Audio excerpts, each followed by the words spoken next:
ঘড়ির কাঁটা ঘুরে গেছে পেছন দিকে। ইতিহাস থমকে দাঁড়িয়েছে সভ্যতার তীব্র দুপুরে মধ্যযুগীয় অন্ধকার।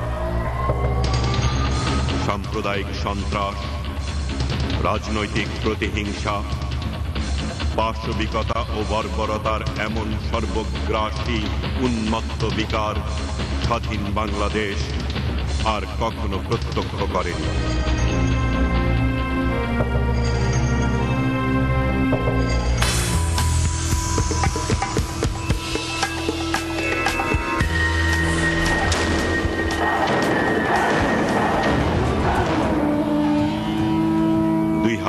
থেকে 2006 সাল কি ঘটেছিল বাংলাদেশে? ফিরে দেখা।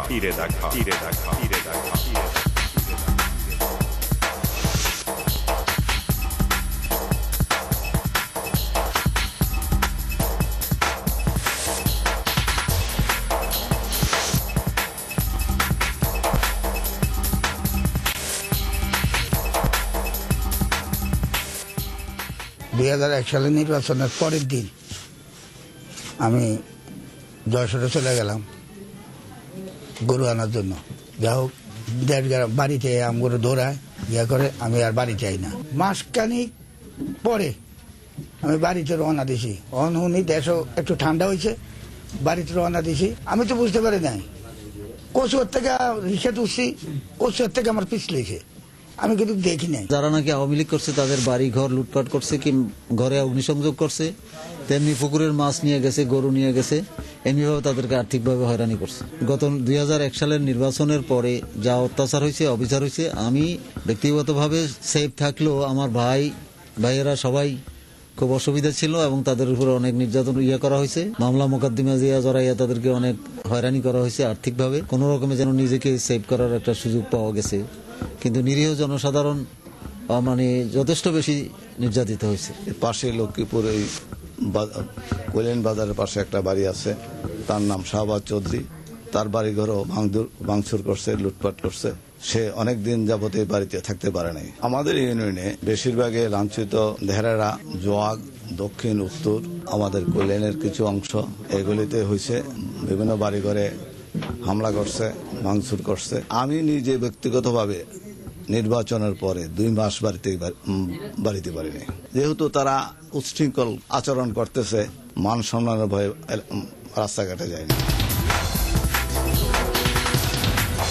আব্বাকে যে বাড়িতে মারধর, আমার দোকানপাট লুটপাট, বিভিন্নভাবে আমার পরিবারের উপরে টর্চারিং করতে চলতেছে। এলাকারই বিএনপির নেতৃত্ব যারা দিতেছে, রফিক নাম, প্রচুর লোকদের কাছ থেকে টাকা নিছে, এমনকি আমার শ্বশুর বাড়িতে যে আমার থেকে চাঁদা দাবি করছে, তারপরও আসা সম্ভব না। বাড়িতে আলটিমেটাম দিতেছে, ওরা আসতে হইলে 5 লাখ টাকা চাঁদা দিতে হইবে। এই বিএনপি তারা দুজন রিক্সা দিয়ে পিছলেছে। কল্যাণ স্কুল পাস করিয়া যখন আয়া গেল, তখন আমার ভিতরে একটা কামড় দিল যে তারা এত দিল আডি টাকা আল্লাহ যা করে। দেশের মানুষ দেশে যাবো, যা ওই 1 মাস হয়ে গেছে, টাপ করে আমার রিক্সা ধরলো, ধরিয়া মাছটি ইয়াডি লয়ে গেল। আমার কালারও ধরিয়া পালাই, আমার সাথে টাকা ছিল, ওরা 60-70 হাজার টাকার মতন টাকাগুলি লয়ে গেল। নেওয়ার পরে এরকম জাপ আছে, জাপের বাঁশ দিয়া পিটানি শুরু করলো। এরকম জায়গা হয়েছে, এরকম বাড়িতে হয়েছে যে বাড়ির ঘর দুয়ার ভাঙ্গা, গাছপালা কাইটা, বাড়ির উঠানের ভিতরে পুকুর কেটা, এই ধরনের ঘটনা চান্দিনাতে আছে। মারাত্মক ভাবে মানে বিশেষ এই যে যেমন কাদুটিতে নারী দর্শন হয়েছে, মহিলাদেরকে দর্শন করছে, এটা তো মানে প্রকাশ্য দিবালোকে করছে। আর্টসাইল করছে, এখানে ফতেপুরে গাভিন গরু নিয়ে খাইলেছে। এটা তাদের একটা প্রতিহিংসা। এটা হলো প্রতিপক্ষকে জব্দ করে রাখার জন্য, তারা যাতে মাথাচাড়া দিয়ে নাড়তে পারে, তারা যেন ভবিষ্যতে রাজনীতি না করে, একক ছত্র আধিপত্য বিস্তার করার জন্য তাদের এই কর্মকাণ্ড। নির্যাতনগুলির মধ্যে বেশিরভাগই টাকা পয়সা দিতে হয়েছে, তারপরে তাদেরকে চাঁদা না দিয়ে এলাকায় ঢুকতে দেওয়া হয় নাই। অনেকেই 1 বছর, 2 বছর, 6 মাস, 3 মাস এইভাবে জীবনের ভয়ে তারা বাইরে কাটাইছে। শেষ পর্যন্ত চাঁদা দিয়ে ঢুকছে। এছাড়া যারা নাকি আওয়ামী লীগ করছে তাদের বাড়ি ঘর লুটপাট করছে, কি ঘরে অগ্নিসংযোগ করছে, তেমনি পুকুরের মাছ নিয়ে গেছে, গরু নিয়ে গেছে, এমনিভাবে তাদেরকে আর্থিকভাবে হয়রানি করছে। শেষ পর্যন্ত চাঁদা দিয়ে ঢুকছে। তারা তখন এই ব্যবসা করে ঘুরতো। নেতা যারা ছিল তারা একটা ট্রুপস তৈরি করে দিছে, তাদের কাছে একটা তালিকা দিয়ে দিচ্ছে কার থেকে কত টাকা আদায় করবে। সেইভাবে তালিকা নিয়ে তারা ঘুরে ঘুরে বাড়িতে বাড়িতে ভোটারদের থেকে এইভাবে টাকা পয়সা আদায় করছে। 2001 নির্বাচনের পরে এই ঘটনা 3 যাইয়া আমার বাড়িঘর নির্মম ভাবে সম্পূর্ণ জালে পুড়ে ছাই করে দিয়েছে। দিনের 1:30 মিনিটেই আপনার পেট্রোল বা বিভিন্ন দিয়ে চিটিয়ে, মানে কিচ্ছু বলতে কিচ্ছু ছিল না। আমার একটা শিশু বাচ্চা 7-8 মাসের বাচ্চাটাকে বাইর করে সক্ষম হয়েছে, তারপরে আর কোনো কিছুই বাইর করতে পারিনি।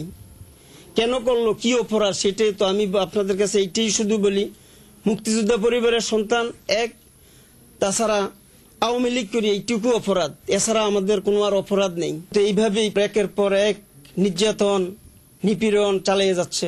একটা চার্ট তৈরি করছে কিছু লোকের, একটা চার্ট তৈরি করে বলছে যে তোমাদের বিরুদ্ধে মামলা আছে, এখন টাকা দাও, নাম কাটাইতে হলে টাকা দিতে হবে, বাস এইভাবে টাকা আদায় করছে, চাঁদাটাই ভেবে নিচ্ছে। অর্থাৎ আমাদের কর্মীরা বুক ফুলে কোনো কর্মকাণ্ড করতে পারে না।